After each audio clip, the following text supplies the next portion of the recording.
बिस्मिल्लाहिर्रहमानिर्रहीम। अस्सलामु अलैकुम वरहमतुल्लाहि वबरकातुहू।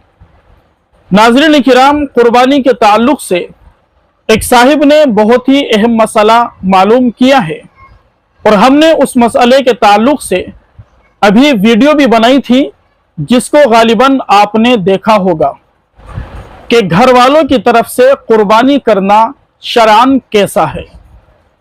उन साहिब ने मालूम किया कि क्या मैं इस साल अपने बेटे की तरफ से कुर्बानी कर सकता हूं या नहीं। इस सिलसिले में जवाबन अर्ज है, अगर आपके ऊपर कुर्बानी का करना शरअन वाजिब है और आप साहिब निसाब है, तो फिर आपको अपनी ही तरफ से कुर्बानी का करना वाजिब और ज़रूरी है।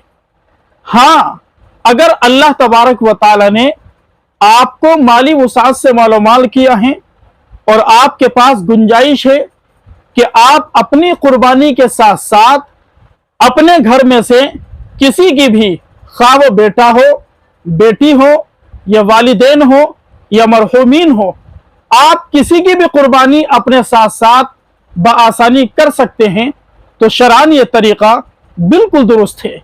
लेकिन अगर आप अपनी वाजिब कुर्बानी को छोड़कर अपने घर वालों में से किसी की तरफ से कुर्बानी करते हैं और अपनी कुर्बानी नहीं करते हैं, तो फिर ये तरीका दुरुस्त नहीं होगा, इसलिए कि आपकी वाजिब कुर्बानी छूट जाएगी और आप शरीयत की निगाह में वाजिब कुर्बानी को अदा करने वाले शुमार नहीं होंगे।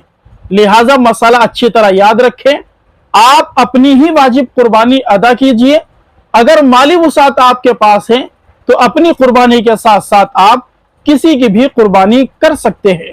फ़कत वल्लाहु आलमु बिस्सवाब।